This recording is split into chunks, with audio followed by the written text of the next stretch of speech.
America Venezuela के साथ पिछले 100-150 सालों से एक हाइब्रिड वॉर पे है। क्या है यह हाइब्रिड वॉर? हाइब्रिड वॉर एक ऐसी वॉर होती है जिसके अंदर दो कंट्रियां कभी भी आमने सामने आकर नहीं लड़ती। वो सहारा लेते हैं इकोनॉमिक सैंक्शंस, डिप्लोमेटिक प्रेशर और कोवर्ट ऑपरेशंस का एक दूसरे की गवर्नमेंट को कमजोर करने के लिए। यहाँ तक कि यूएसए ने वेनेजुला के प्रेसिडेंट के ऊपर $50 मिलियन की बाउंटी भी रख दी और उन्हें एक टेररिस्ट की तरह ट्रीट करा जा रहा है। और यूएसए उन पर एलिगेशन लगाता है कि वो एक ड्रग कार्टेल को चलाते हैं जिसका नाम है कार्टेल दी लॉस सोलोस। और फिर इन्हीं चीज़ों के चलते हुए यूएसए ने अपने 3 guided missile destroyers Venezuelan coast के पास भेज दिए, जो कि एकदम सीधा सीधा एक्ट ऑफ वॉर है किसी भी कंट्री के खिलाफ। और फिर वेनेजुएला ने भी इस चीज़ पर रिएक्ट करा और उसने 4.5 मिलियन मिलिट्री मेंबर्स को वहाँ पे तैनात कर दिया।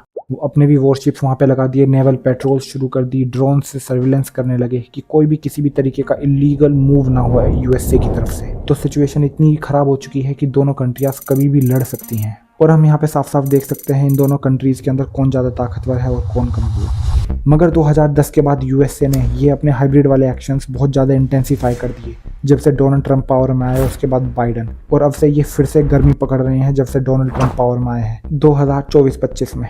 मगर सोचने वाली बात यह है कि क्यों यूएसए वेनेजुएला गवर्नमेंट के बीच पड़ा हुआ है। वो सैंक्शंस भी लगा रहा है, वो प्रेशर भी बना रहा है, वो कोवर्ट ऑपरेशंस भी कर रहा है कूप करने के लिए, जिसे तख्ता पलट कहते हैं। एक बार सक्सेसफुल भी हुआ है। उन सब की कहानियां मैं आपको ढंग से बताऊंगा। पर फिलहाल सबसे बड़ा मुद्दा यह है कि वो क्यों एक हाइब्रिड वॉर पे है वेनेजुएला गवर्नमेंट के साथ। अगर आपने इस सब का जवाब कहीं ऑनलाइन आर्टिकल्स में या सोशल मीडिया पे ये पढ़ा है कि यूएसए ये सब कर रहा है ड्रग कार्टल्स को कम करने के लिए, उनके ऑपरेशंस को टैकल करने के लिए, तो आप गलत हैं। और ये कहानी बहुत इंटरेस्टिंग होने वाली है एक जियोपॉलिटिकल पर्सपेक्टिव से। आपको ये जानने को मिलेगा कि कैसे यूएसए ने कितने सारे विक्टिम्स बनाए हैं इस हाइब्रिड वॉर के, और जिसका असर इंडिया पे भी देखने को मिला है, जैसे कि रीसेंट सैंक्शंस। इस सब पे डिटेल में बात होगी और मैं आपको ढंग से समझाऊंगा। और इस सारे फसाद की जड़ है वेनेजुएला का ऑयल। वेनेजुएला के पास वर्ल्ड के सबसे ज़्यादा लार्जेस्ट ऑयल रिजर्व्स हैं और जिस पे नज़र है यूएसए की। और ये कहानी को मैं आपको शुरू से समझाता हूँ। और ये सब शुरू होता है 19वीं सेंचुरी के अंदर, जब वेनेजुएला बहुत ज़्यादा कर्जे में डूबा हुआ था और यूरोपियन पावर्स उन्हें बहुत परेशान करती थी, उनके शिप्स को पास नहीं होने देती थी। बहुत ज़्यादा रीजनल इंटरवेंशंस था यूरोपियन पावर्स का उस एरिया के अंदर। फिर वेनेजुएला ने हेल्प ली यूएसए की और यूएसए ने इस रीजनल इंटरवेंशंस को बहुत ज़्यादा कम और ख़त्म सा ही कर दिया। पर तब तक यूएसए की नज़र पड़ चुकी थी वेनेजुएला के ऑयल रिजर्व।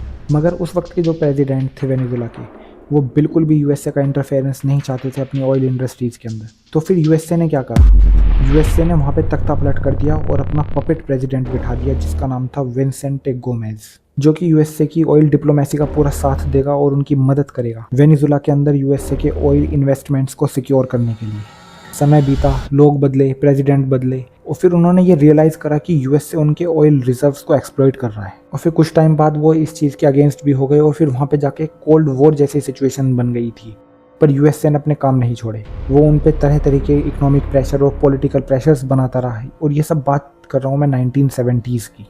और फिर 1976 के अंदर वहाँ के लोगों ने और फिर वहाँ के प्रेसिडेंट ने इन सब चीज़ों से परेशान होने के बाद एक कदम उठाया। और उस वक्त के प्रेसिडेंट, जिनका नाम था कार्लोस, उन्होंने 1976 के अंदर वहाँ की ऑयल इंडस्ट्री को नेशनलाइज ही कर दिया। मतलब अमेरिकन ऑयल कंपनीज को बिल्कुल ही साइडलाइन कर दिया। और इस चीज़ से बहुत बड़ा झटका लगा यूएसए को। आसान भाषा में बताऊं तो वेनेजुएला की गवर्नमेंट ही वहाँ की ऑयल कंपनीज की असली मालिक रहेगी। उन्होंने प्राइवेट कंपनियां इनडायरेक्टली और डायरेक्टली अमेरिकन ऑयल कंपनीज को बिल्कुल ही साइडलाइन कर दिया।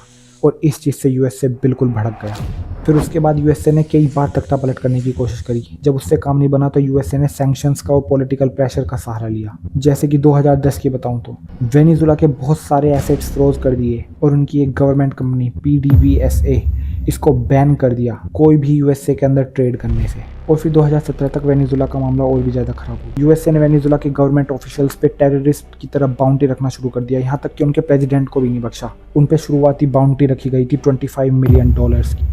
और फिर वहाँ की गवर्नमेंट को एक कार्टेल की तरह ट्रीट करने लगे और प्रेसिडेंट उस कार्टेल के हेड हैं। यूएसए ने ये सब करा किसके लिए? एक ऑयल के लिए। और यूएसए ये कोई 1-2 कंट्रीज के साथ नहीं करता, ये हर किसी के साथ करता है। ये एग्जांपल आपको अफ्रीका में, कैमरून में, बुर्किना फासो में जैसे फ्रांस कर रहा है, ये सारी कंट्रियाँ ऐसी करती हैं। और इस चीज़ के ऊपर मैं किसी और दिन बात करूंगा, आप सबको कंफ्यूज नहीं करूंगा। फिलहाल इस सबको यूएसए के ऊपर ही रखते हैं। और इस यूएसए की हाइब्रिड वॉर का एक प्राइम एग्जाम्पल मैं आपको देता हूँ, जिसके अंदर इंडिया ने भी इस चीज़ की एक झलक देखी हमारे खिलाफ। उससे पहले मेरे एक सवाल का जवाब दो, क्या लगता है आपको रशिया और यूक्रेन का युद्ध क्यों शुरू हुआ?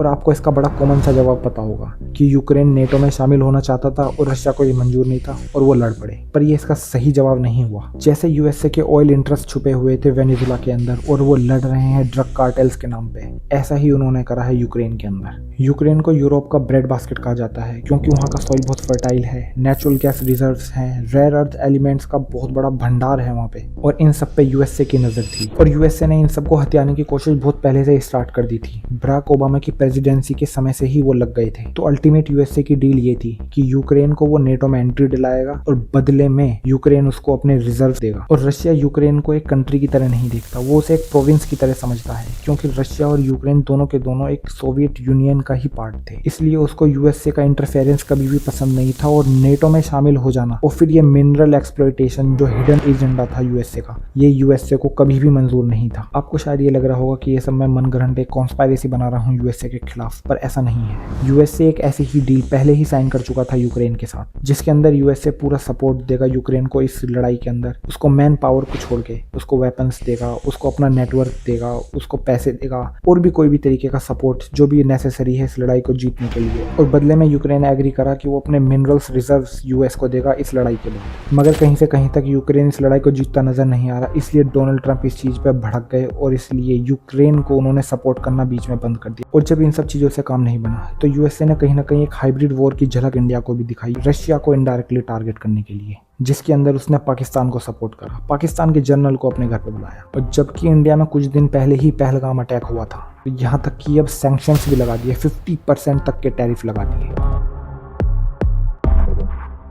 इस वीडियो में इतना ही। अगर आपको वीडियो अच्छी लगी हो please guys like share and subscribe. अगली एक और अमेजिंग वीडियो में जल्दी मिलते हैं।